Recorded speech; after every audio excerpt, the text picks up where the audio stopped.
అయితే ఇప్పుడు అంటే ఇంతవరకు మనం మొన్నటి వరకు కూడా సమంత నాగ చైతన్య కలిసిపోతారు అని చెప్పేసి మాట్లాడుకున్నారు సోషల్ మీడియాలో. ఇంకా ఇంకా ఎక్కువ అంటే వాళ్ళిద్దరు ఎందుకు విడిపోయారు అనేది ఇంకా మిస్టరీగానే మిగిలిపోయింది.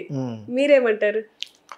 విడిపోవడానికి అసలైన చేసడానికి కారణం సమంత మనసులోను నాగ చైతన్య మనసులోను వడ్ల గింజంలో బియ్యం ఉంటుంది, ఆ టైప్లో రేజ్డ్ ఉంటుంది, అంతకంటే పెద్ద ఉంటుంది. ఆర్ ఇంకా పెద్ద ఉండాలంటే నువ్వు షూటింగ్ వెళ్ళేప్పుడు అలాగ ఉన్నావు అని ఆ అమ్మాయి అనుకుంటే, నువ్వు షూటింగ్ వెళ్ళేప్పుడు అలాగ ఉన్నావు, ఇటువంటివి ఉంటాయి. ఇంకేముంటాయి ఒక అమ్మాయికి అబ్బాయికి. What else is there? She's earning more than 1.5 crore తీసుకునే లెవెల్కి వెళ్ళిపోయిన హీరోయిన్. అదేవిధంగా Nagarjuna father is big man. అప్పుడప్పుడు సినిమాలు ఉంటాయి. యాక్చువల్గా ఇందాక గుర్తులేకుండా అన్నది మజిలీ అనే సినిమా మీటింగ్లో ఫంక్షన్లో కలిసినట్టున్నారు వీళ్ళు. అదేందా నేను ఎక్కడ చదివానది. అక్కడ శోభిత మరి ఎందుకు వచ్చిందో కలిస్తే, సో అక్కడ కలిసినప్పుడు హ్యాడ్ ఏ గుడ్ వైబ్స్ అనమాట. సో ఓకే, మళ్ళీ కమింగ్ బ్యాక్ టు సమంత మనసులో ఏముందో నాగ చైతన్య మనసులో ఏముందో మన వాళ్ళు ఊహించుకుంటాం కోసం పుట్టిన వాళ్ళే సోషల్ మీడియా. ఇప్పుడు సడన్గా వెళ్ళి ఇప్పుడు శోభిత రిసెప్షన్లో నేను జరిగిన ఫంక్షన్లో ఇంకొక అందమైన అమ్మాయి అలా తడుక్కు బంద వెళ్ళిపోయింది అనుకో అన్నాడు అనుకో, ఎవరు నాగ చైతన్య అవుట్ అంటారన్నమాట. ఇక అమ్మాయి అనగా చూడరా, మరి అబ్బాయి అంటే చూడరా, ఆ వయసులో చూడకపోతే నీకు రోగం కింద లెక్క. జంధ్యాలు అన్నట్టు హాస్యం నవ్వలేనోడికి ఒక రోగం అంటాడు కదా, అలా అందమైన అమ్మాయి వెళ్ళిపోతుంటే అలా కూర్చుంటాడా? అదేవిధంగా అమ్మాయి అందమైన అబ్బాయి వెళ్ళిపోతే ఇలా కూర్చోదు కదా, చూడాలి. హ్యూమన్ పల్స్, ఆ అట్రాక్షన్ అనేది ఎందుకు పెట్టాడు దేవుడు, ఆకర్షణ, ఇన్ఫాచ్యుయేషన్ ఇవన్నీ ఎందుకు పెట్టాడు? అవన్నీ లేకుండా బతికేస్తానంటే ఆడు వేస్ట్. ఆడు రామాయజ్ గుడ్ బై ఎవడ కావాలి? అదే సినిమాలో ఎవరన్నా అడుగుద్ది, నీకు ఏమన్నా హ్యాబిట్స్ ఉన్నాయటో లేదంటాడు, మందు లేదు, సిగరెట్ లేదు, వేస్ట్ ఫీల్ అంటుంది. అలాగా అది కరెక్ట్. ప్రస్తుతం అది ఆ యాటిట్యూడ్తో ఉంది సొసైటీ, సోషల్ స్ట్రక్చర్. అందుచేత ఇవి డెఫినెట్గా వాళ్ళిద్దరికి విడిపోవడం అనేది ఎందుకు నేను అన్నట్టు శోభిత సక్సెస్ఫుల్ కాదు. శోభిత అన్లైక్ అదర్ పీపుల్ ఇంకా పైకి వస్తున్న బడ్డింగ్గా ఉన్న మోడల్. ఏముంటుంది మోడల్? అక్కడ కూడా అన్నీ అందరికీ సుశ్రోస్ చేయాలి. ఆ కంపెనీకి, క్రియేటివ్ డైరెక్టర్కి, అక్కడ యాడ్ ఫిల్మ్ మేకర్, ప్రొడ్యూసర్ అంటారు. So because I'm being a producer I'm telling. So ఇవన్నీ వల్ల పెద్ద ఎక్కువ రాదు. ఒక్కొక్కళ్ళు అవుతారు. ఇప్పుడు ఒక యాడ్లో చేసింది 2-3 యాడ్లు చేసి ఉంటుంది నేను చేసినప్పుడు 15 years బ్యాక్. ఇంత పెద్ద యాక్టర్స్ అవుతుంది అనుకున్నాము సంబంధాన్ని, దాని గురించే మాట్లాడుకున్నాం. లేకపోతే దాని గురించి మాట్లాడుకునేంత సీన్ ఏమి లేదు. తనకు సినిమా ఫీల్డ్ గురించే తెలియదు మెడ్రాస్లో, నాకు తెలిసినంత వరకును. ఆ మైకంగా వచ్చింది ఇంట్లోనో యాక్చువల్గా లాస్ట్ షాట్ ఆమె మీద తీశాను, లఘుగా దొరికిందని. పసుపు రాజే 3-2 గంటలకి గ్రీన్ మ్యాట్ షాట్, ఎటువంటి గ్రీన్ మ్యాట్ షాట్. అది పసుపు రాసేస్తే తర్వాత తీయలేం కదా, పసుపు మ్యాట్ అది. So I never expected, but she can become an actress because smile చాలా క్యూట్గా ఉందని తనతో అన్నాను. నేను ఫ్రాంక్గా మాడతాను కాబట్టి. సో ఆ విధంగా ఈ అమ్మాయి పిక్చర్స్ చాలా బ్యూటిఫుల్ పిక్చర్స్ అనుకున్నవన్నీ చూశాను. తను పెట్టుకుంది దూడిపాల, అమ్మాయి పేరు శోభిత దూడిపాల. అన్నిట్లోనూ ఇలాగా ఒక టెక్నిక్ ఉంటుంది సినిమా, పెదాలు కనపడకుండా పిక్చర్స్ చాలా బాగున్నాయి. ఎందుకంటే ఆ అమ్మాయిది western face, modelling western face ఉండాలి.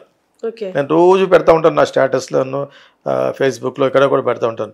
There all western face Indians. అందులో పార్సీస్ ఉంటారు, రకరకాల డిఫరెంట్ జాతులు ఉంటారు.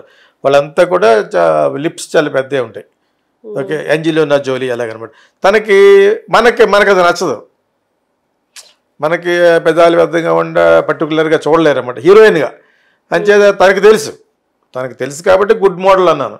తను ఏ విధంగా అయితే బాగుంటుందో తెలిసిన పిక్చర్స్ 6-8 చూశాను, ఎక్సలెంట్గా ఉన్నాయి. ఒకటి ఎలా తీసుకుంది ఇలాగా అంటే ఇది కవర్ అన్నమాట.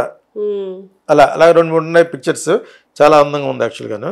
అది దట్ ఈజ్ నాట్ ఎనఫ్. ఒక ఫోటో స్టిల్ కాదు కదా సినిమా త్రూ అవుట్ చేయాలి. అంచేత సినిమాలో పెద్ద క్లిక్ అవ్వలేదు అమ్మాయి, వదలరు. ఈవెన్ అనురాగ్ కశ్యప్ సినిమాలో చేసినప్పుడు కూడా అలా వెళ్ళినా కూడా ఇలియానా ఒక చిన్న యాడ్లో చేసింది రితిక్ రోషన్ ఫాదర్ తోటి. రోడ్డు మీద వెళ్ళిపోతూ ఉంటుంది, తను ఇలా వెళ్ళిపోతూ ఉంటాడు ఇట్లా టోపీ పెట్టుకుని చూస్తాడు, అయితే యాడ్. చామన్ సాయి ఉంటుంది అమ్మాయి, గోవా నుంచి వచ్చిన Ileana. Okay, that is the one shot. అదే ఫెయిర్ అండ్ లవ్లీ వాళ్ళు ఇటువంటి యాడ్లు తీస్తారు. ఫెయిర్ అండ్ లవ్లీ ఒకటి, లిరిల్ ఒకటి. లిరిల్ అంటే 2 piece బిక్రీతో ఉండే యాడ్, నిమ్మకాయలతో పోల్స్తాడు. నిమ్మకాయ అంత ఫ్రెష్ అని అమ్మాయి. ఇదంతా అది ఎప్పటి నుంచో ఫేమస్. అది లెంటాస్ అని వాళ్ళు తీశారు యాడ్. అది సో అదే విధంగా ఫెయిర్ అండ్ లవ్లీ చాలా ఫేమస్, అంటే అందరూ కొనుక్కోగలిగిన ప్రోడక్ట్ అది కదా. అది ఇలియానా యాక్ట్ చేసింది, ఎక్కడికో వెళ్ళిపోయింది. మోర్ దాన్ బాలీవుడ్ ఈ సౌత్లో ఊపేసింది. బట్ షీఈ్ యాక్చువల్లీ ప్రిటీ, పెద్ద ఫేర్ కాదు, చామన్ సాయి అమ్మాయి తెలిపే కాదు యాక్చువల్గా, గోవా క్రిస్టియన్ అమ్మాయి యాక్చువల్గా. సో ఆ విధంగా తన ప్రాపర్టీస్ అన్నీ చాలా బాగుంటుంది, సీటు గీటు బాగుంటుంది. కాబట్టి ఈ శోభితా ధూళిపాళ అనే అమ్మాయి చాలా she's very pretty, good eyes అన్నీ ఉన్నా కూడా ఇక్కడికంటే ఇలా సెటిల్ అయిపోవడం బెటర్. ఇక్కడైతే ఇప్పుడు యాక్చువల్ నాగ చైతన్య కూడా ఒక safety, unlike Samantha is in a top position than him పెళ్లి చేసుకునే టైంకి కదా. ఒక విధంగా ఇతను హీరోగా చేసినా కూడా ఎక్కడికో వెళ్ళిపోతుంది. తమిళ్లో విజయ్ పక్కన, దాని పక్కన, ఇక్కడ మహేష్ బాబు పక్కన, ఒకటి కాదు ఫట్ ఊపేస్తుంది. జనరల్గా నేను అప్పుడు ఆ ఉద్దేశంలో ఇది కొంచెం కష్టం అవుద్దేమో అనిపించింది నాకు ఈ కాంబినేషన్ అంతగా. ఎందుకంటే ఒకటి హెచ్చు తగ్గులు వస్తుంది, ఒక ఈగో ప్రాబ్లం కూడా రావచ్చు. యాక్చువల్ ఫ్యాక్ట్ చూస్తే అంత బాగా సంపాదించి అంత ఫేమస్గా ఉన్న వాళ్ళు I need to have my own space అంటారు అనమాట. I need to have my own individual ఇదని అని వస్తుంది. అలాగే వచ్చిందా అని అపార్థం చేసుకుని అతను ఏమన్నా అన్నాడు, ఎగ్జాక్ట్గా అలా ఎందుకు ఫీల్ అయ్యారు అనేది పెద్ద గొడవ ఉండదు. ఈ తారతమ్యాలు ఉండకుండా ఎందుకు ఉంటాయి, మామూలు మనుషులుగా ఉంటాయి. నేను అయితే అక్కడక్కడ ఇద్దరు కలిసి బతకలేరు అని అనేవాడిని కదా. ఆ విధంగా వీళ్ళు అలాగ అనకూడదు, కానీ జనరల్గా జరుగుద్ది. సినిమా ఫీల్డ్ వాడికి వదిలేసినా కూడా two people cannot live together for a long time. And even ఇప్పుడు కూడా వేణుస్వామి మొన్నటి వరకు మొన్న జరిగిన ఎలక్షన్స్ టైంలో నేను అసలు రాజకీయాల గురించి ఇటు సినిమాల గురించి ఏం మాట్లాడను, యాక్టర్స్ గురించి ఏం మాట్లాడను అన్నారు. కానీ ఇవాళ మాట్లాడారు. ఏమంటే అంటే ఆయన చేసిన ప్రామిస్ని బ్రేక్ చేసిండ్రు అనుకోవచ్చు. ఎందుకంటే ఇప్పుడు మళ్ళీ శోభితా ధూళిపాళ ఈయన నాగ చైతన్య 2027లో విడిపోతారు, వాళ్ళ జాతకాలు కలవలేదు అని చెప్పేసి మాట్లాడుతున్నారు. దీని గురించి మీరేమంటారు? ముందు అతను ఆ వీణ వాయించుకునేది కలిసి ఉంటారో లేదు చెప్పాలి. అది ఎవరు చదివాను అక్కడ అడిద్దరు విడిపోతారని. మీరు చదివారా? నేను సోషల్ మీడియా చదివాను. ఇక్కడ అందరూ చెప్తున్నాడు అది కలిసి ఉంటుందో ఉండదని. ఇక్కడ అమ్మాయి వీణ వాయించినప్పుడు కింద పెడతా ఉంటాం మేము, వేణుస్వామి ఎలా ఉన్నాడు బాగున్నాడు అని. ఇక్కడ అతను ఎక్కువ వాగుతాడు కాబట్టి ఈ అమ్మాయి కూడా నటించేస్తూ ఉంటుంది. వాయించదా? వాయించింది అన్ని సినిమా పాటలే, శాస్త్రీయుక్తమైన అందమైన రాగాలు ఏమి వాయించదు సినిమాలే. అది కూడా చాలా నవ్వుతూ వాయిస్తూ ఉంటుంది అన్నమాట సినిమా కోసం, వీడియో కోసం. ఎంతో ప్రెట్టీగా ఉంటుంది. ఎక్కడ తగిలాడు వాళ్ళు తగిలాడు పెళ్లి చేస్తారు. ఇద్దరు బ్రాహ్మణ్స్ ఏ ఉంటారు. ఇప్పుడు ఇంతకు వాళ్ళిద్దరు ఎంతకాలం కలిసి ఉంటారో తెలియాలి, అని నిజంగా కలిసి ఉన్నారో లేదో తెలియాలి. ఆ వాగుడు ఎందుకు, సర్వైవల్. ఇప్పుడు ఏదో మంచి కారు గీరి తిరుగుతూ పబ్ అయితే పెట్టాడు కదా, బార్ లాంటిది. ఎందుకు పెట్టాడు? ఈ జ్యోతిష్ గారిని నమ్ముని పెట్టాడు. లేకపోతే ఒక టెంపుల్లో పురోహితుడు, ఆ పురోహితుడు ఎవడో సినిమా ఫీల్డ్ తెలంగాణ వాళ్ళు ఎవరో పిలిచారు మా సినిమాకి పూజ చేయమని. అక్కడ అనుకున్నాడు అన్నమాట, మిల్లిమిల్లిగాను అలా గ్రో అయ్యాడు. జ్యోతిష్కు రాదు, బొంగు రాదు, అతనికి ఏమీ రాదు. ఇక్కడే బతుకు. ఏం చేస్తాడు? మొన్న రాజకీయ అప్పుడే గట్టిగా వార్నింగ్ ఇచ్చి ఉంటారు, ఎవడది కొట్టు కూడా ఫాల్స్గా ఇచ్చినందుకు. ఎవరికి కావాలి అని చెప్పేసి ఉద్దేశం ఉంటారు. ఇప్పుడు మళ్ళీ సినిమా వాళ్ళు ఎందుకు పట్టుకుంటాడు? సెన్సేషన్ అవ్వాలి అంతే. ఎలాగా నేను చెప్పిన ప్రకారంగా ఇద్దరు ఎక్కువ కాలం ఉండలేరని అంటారు కదా, అలా కోరుకోకూడదు. అశుభం కోరుకునే విధం ఏమంటారు? తప్పది. నిన్న కాక మొన్న ఎంగేజ్మెంట్ ఇది ఇవాళ చెప్పాడంటే వాళ్ళు వదిలేశారు కాబట్టి నాగార్జున అందరూ వదిలేసి ఉంటారు, కానీ లేదా లాగ్ కొట్టాలి. కేసు కూడా పెట్టచ్చు సార్. కేసు చాలా ప్రోలాగ్ కాదు అంటే నేను జ్యోతిష్యం చెప్పుకుంటాను అంటాడు. ఏం చేస్తాడు? అవసరం నీ చేత కూడా చెప్తాను అంటాడు. అర్థమైందా? వాడికి లిమిటేషన్ లేవు. ఇంతకు ముందు సమంత నాగ చైతన్య పెళ్లి చేసుకున్నప్పుడు అప్పుడు అదే మాట అన్నారు, ఇప్పుడు మళ్ళీ ఆడంటే నేను అన్నాను ఎలాగంటే విడిపోతారు కాదు, ఇది కరెక్ట్గా సాగుద్దా? ఎందుకంటే ఇద్దరు యాక్ట్ చేస్తున్నారు కదా, తను చాలా బిజీగా చేస్తుంది, దాంతో కొన్ని చాలా జాగ్రత్తగా ఉండాలని చెప్పి. నాకు తర్వాత చచ్చిపోయింది కాబట్టి, లేకపోతే ఐ వాంట్ టు టెల్, నువ్వు నిజంగా సెటిల్ అయిపోవడం కంటే చేసుకుంటే ఓకే, కానీ నీ కెరియర్ సాక్రిఫైస్ చేయడం అయితే నువ్వు బ్యాడ్ చేసుకుంటే లెక్క. ఇప్పుడు మగవాడు ఏ టైంలో ఎలా ఉంటాడు ఎవడ తెలుసు? సావిత్రి బతుకలాగా అయిపోయింది, చీప్ లిక్కర్ కూడా తాగిస్తుంది లాస్ట్లో అంటారు కదా. సో అంచేత అవన్నీ లేకుండా ఈ మోడర్న్గా సొసైటీలో బతకాలంటే మోడర్న్ గర్ల్గానే ఉండాలి. ఇప్పుడు స్త్రీలాగే ఉండాలి కదా. అంత మొగుడే దయ్యం కింద ఉంటే ఎలాగా? అదే కుదరదు. మొగుడే దయ్యం కింద ఉంటే కూర్చోంటాడు లోపలికి వెళ్ళి. నాకు తెలిసిన కెమెరా పేరు ఎందుకులే కానీ ఒక డ్యాన్సర్ చేసుకున్నాడు పెళ్ళి, చాలా బాగుంటుంది తను. చాలా బాగుంటుంది తెలిసిన తర్వాత డ్యాన్స్ చేసినట్టు నా కెమెరామెన్ అతను చాలా సీనియర్ కెమెరామెన్. అప్పుడు చూడాలనిపించింది. ఏంటంటే చూడలేవు అన్నాడు ఎవడు కానీ. ఏంటంటే లోపల తాళం వేసి వస్తాడట బయటికి, ఆ రోజంతా లోపలే తిరగాలి అది. అయ్యో, అటువంటి అమ్మాయి చేసుకోవడం ఎందుకు, తాళం వేసి వేయడం ఎందుకు? నేను అనలేదు, నాకంటే బాగా సీనియర్ ఆయన, వెరీ వెరీ సీనియర్. చేత పెద్ద పెద్ద డైరెక్టర్ల దగ్గర, విశ్వనా గారి దగ్గర కూడా చేసాడు. మీ ఇద్దరు ఫ్రెండ్స్ ఈ టాపిక్తో అన్నీ మాట్లాడుకుంటాం. వాళ్ళ భార్య గురించి మాట్లాడుకోవాల్సిన నాకేంటి, అదే నాకంటే పెద్ద ఆయన కదా, తను నాకంటే పెద్దదే కాబట్టి. కాకపోతే ఎప్పుడన్నా కారు ఎక్కించుకుంటే పిల్ల చూసి కనపడుద్దాన్ని. నేను చేసిన సినిమాకి ఆవిడ కాదు ఎంత అందంగా ఉంటుందో చూద్దామని, కళ్ళు చాలా బాగుంటాయని విన్నాను యాక్చువల్గా. అదేందా తనే ముచ్చెల్లారని ఇంట్రడ్యూస్ చేశాడు కళ్ళు చూసి. ఎంత స్వయంగా ఉంటుందో తను పాపం. బయట నాకు ఈ మధ్య పెద్ద అయిన తర్వాత ఎవడో చేస్తాడు హోమ్ టూర్ అని, అందరూ చూశాను. నిజంగా బయట ఎప్పుడో లాంగ్లో చూశాను ఎక్కడో. బట్ మేకప్ చేస్తే అంత అందంగా ఉంటుంది, మంచి కళ్ళు అనమాట తనకి. తనే సెలెక్ట్ చేసాడు కెమెరామెన్ అనమాట. సో అందుకే ఆమెకు కూడా 75 పైన ఉంటాయి. కానీ నేను చిన్నప్పుడు నా సినిమా చేస్తున్న టైంలో నాకు ఎవరో చెప్తే చూడాలని క్యూరియాసిటీ ఉంటుంది కదా, అంతకంటే ఏం లేదు. ఒక డాన్సర్, మరి ఆ డాన్సర్ చేసే టైంకి ఇంకా డైరెక్టర్ రావలేదు. అయిన తర్వాత ఎవరో చెప్పారన్నమాట. అప్పుడు ఆయన ఎప్పుడైనా లోపలికి వెళ్ళామంటే వెళ్ళలేదన్నాను. నేను పిల్లలే ఎవరిని వెళ్ళడం అని చెప్పాడు అనమాట. ఏంటంటే ఆ లావుని చూడండి ఎవడు అన్నాడు అనమాట. ఓహో అదొకటి మరి ఏం చేస్తాడంటే బయట తాళం వేస్తాడట అని చేస్తే. ఇటువంటి క్యారెక్టర్లు ఆయనే కాదు చాలామంది ఉంటారు. అది సినిమా ఫీల్డ్లో ఇంకా అంత అనుమానంగా ఉన్నప్పుడు ఎందుకు చేసుకోవటం, వేస్ట్ కదా.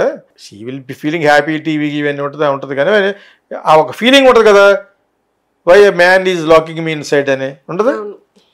ఒక అసంతృప్తి అనేది ఎలా డెవలప్ చేసుకుంటూ 10 సంవత్సరాల తర్వాత నీ మీద హేట్రెడ్ వస్తుంది. ఈ ఫీలింగ్ చాలామందికి ఉంటుంది. ఫిజికల్గా తాళవేయరు కానీ ఈ ఫీలింగ్ చాలామందికి ఉంటుంది. అది ఇట్ ఈస్ వెరీ డిఫికల్ట్.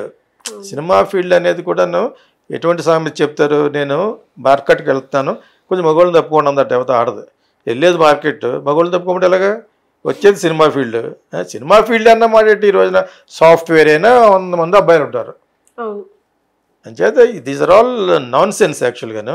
కాకపోతే అటువంటి ఇప్పుడు సోషల్ మీడియా అనేది ఉంది కాబట్టి ఇక వేణుస్వాములు అంటే అలా మారుతూ ఉంటారు అనమాట. విడిపోతారు. ఆడి చెప్పడం ఏంటి తప్పు కదా. ఒక శుభం జరుగుతున్న వెంటనే అశుభం మాట్లాడామంటే అతని మీద యాక్చువల్గా చాలా సివియర్ యాక్షన్ తీసుకోవాలి. ఏం బుద్ధి ఏమైనా భోజనం చేస్తున్నావు ఎవరన్నా అలా చెప్తాడు అలాగా. నేను కాక మొన్న అనుకుంటా కదా ఎంగేజ్మెంట్ అయ్యింది, అది వాళ్ళు వదిలేస్తారు యాక్చువల్గాను. నాగార్జున వాళ్ళందరూ కూడా ఇంక ఫిల్మ్ ఫీల్డ్లో ఉన్నప్పుడు ఇంకా మామూలే అని చేత అలా మాట్లాడుకుంటూ ఉంటారు. అందులో ఎంతవరకు నిజం ఉందన్నది మనం ఇటువంటి వాళ్ళు వాళ్ళని తెలుసుకోవాలని అనిపిస్తుంది కానీ దట్ ఈస్ నాట్ కరెక్ట్. ఇంకొకళ్ళ అఫైర్లో ఎక్కువ దూర్ చేసి తెలుసుకోవాలి అనుకోకూడదు. Let them live, that's all. అలా అయిపోయింది మరి సోషల్ మీడియా. ఇప్పుడు అందుకనే మోడీ గారి గురించి కూడా విపరీతంగా వాళ్ళ ఛానల్స్ ఉన్నాయి. ఏంటి బీజేపీ సెల్ అని, వాళ్ళు చాలా అన్యాయంగా మాట్లాడుతూ ఉంటారు. వాళ్ళ మీద ఇంకా అన్యాయంగా మాట్లాడతారు. పార్లమెంట్లో ఏకొదిసారు ఈ మధ్యన. ఈ వీటిని చూసి ఆ యూట్యూబ్ని క్యాన్సిల్ చేద్దామన్నాడట. నువ్వు క్యాన్సిల్ చేస్తావు, నీ గవర్నమెంట్ పోయిన తర్వాత మళ్ళీ వస్తుంది. ఈ సోషల్ మీడియాని పబ్లిక్ ఇంటరాక్షన్స్కి దూరంగా వెళ్ళే రోజులు పోయినాయి. మడికట్టు కూర్చుంటాను అనే రోజులు పోయినాయి. అంతేలా మాడుతూ ఉంటారు. అప్పుడప్పుడు మాకు కోపం వస్తూ ఉంటారు ఎవడన్నా పెడితేనే. అవి ఇంకంతే ఎంతమంది పెడతాం, మనం బ్యాడ్ అయిపోతాం కొంతకాలానికి. ఈయన అనవసరంగా రియాక్ట్ అవుతున్నాడు, మిగతా వాళ్ళు అవ్వట్లేదని ఇగ్నోర్ చేశాడు. ఆ విధంగా నాగార్జున వాళ్ళు ఇగ్నోర్ చేయడం తప్పితే వీడికి పనికిమాల వేస్ట్ ఫెయిల్డ్. నీకు నిజంగా తెలిస్తే ఛాలెంజ్ చేస్తాను, నీ బలం నీకు కావటం నీతో ఎంతకాలం ఉంటుంది లాయల్గాను, నువ్వు ఎప్పుడు చచ్చిపోతావు చెప్పు, నేను మీ ఆవిడకి రహిత్య చెప్తాను. నేను చాలాసార్లు చెప్పాను అలాగా. చాలాసార్లు ఎందుకు చెప్పానంటే ఇటువంటి ఎందుకు ఏదో సర్వైవల్ అక్కడికే సర్వైవ్ అవ్వాలి. ఏదో ఇప్పుడు ఏదో రాంది ప్రాబ్లం పెడతాడనమాట. Is provoking. ఓకే, అది తప్పితే ఏ జ్యోతిష్యులు ఏం ఆ గాలి చూసి ఆ సాక్షులు ఏమో రాస్తున్నారా, ఆంధ్రజ్యోతులు ఏమో రాస్తున్నారా, చైనా వాళ్ళు దాన్ని బట్టి చెప్పాడు. అటర్ ఫ్లాప్ అయిపోయాడు. కొడతారు వాళ్ళు వదిలేసారు. మనం మాట్లాడుకుంటున్నాం అంతే. అయినా కూడా అందరికి వెళ్ళే వాళ్ళు ఉంటారు ఎన్ని తెలియక. భూమి నుంచి వస్తుంది, జరిగి వెళ్ళి 2 లక్షలు ఇస్తే నీ పూజ చేస్తాడు, అన్నాడు, వెళ్ళిపోద్ది అక్కడికి వెళ్ళి. ఇలా మాట్లాడుకున్నందుకు వీడి వరస్ట్ ఫెయిల్ అని ఎవరికి తెలియదు. అంతే. That is what. దాంట్లో ఇంకా బజ్లో ఉండాలంటే ఇప్పుడు జరుగుతున్న దానికి ఫిట్టింగ్ పెట్టాలి. That is good news. Naga Chaitanya is getting married to that girl అని చెప్పేసి దాని మీద ఏదో పెడితే కానీ వీటికి రాదు కదా. ఎనీ పెద్ద ఛానల్ ఎప్పుడన్నా ఓపెన్ చేసేటప్పుడు ఒక సెన్సేషన్ న్యూస్తో పెడతారు క్లిక్ అవ్వాలంటే. ఈ మధ్యనే మనం చూసాం ఒక ఛానల్, అతని పేరు ఎందుకులే కానీ, అతను లాంచ్ చేయడం కోసం ఒక సెన్సేషన్ చెప్పాడు. మీకు అర్థమైతే? సో ఆ విధంగా వీడు ఏదో ఒకటి చెప్పాలి, నాగ చైతన్యం మీద శోభిత మీద చెప్పాలి కాబట్టి అది చెప్పాడు. ఈజ్ నాట్ కరెక్ట్ కానీ, బట్ యాంటిసిపేట్ చేయకూడదు. Bad, that's very bad habit. వాడికి కర్మ చూస్తూ ఉండండి. యూ షుడ్ నాట్ యాంటిసిపేట్ అనమాట. ప్రొవోక్ చేయకూడదు. నిన్న కాకపోతే అయిందని కొంచెం నువ్వు ప్రొవోక్ చేసి మాట్లాడావంటే అసలు ఇట్ ఈస్ అబ్సర్డ్ అది. Right. Okay sir, thank you.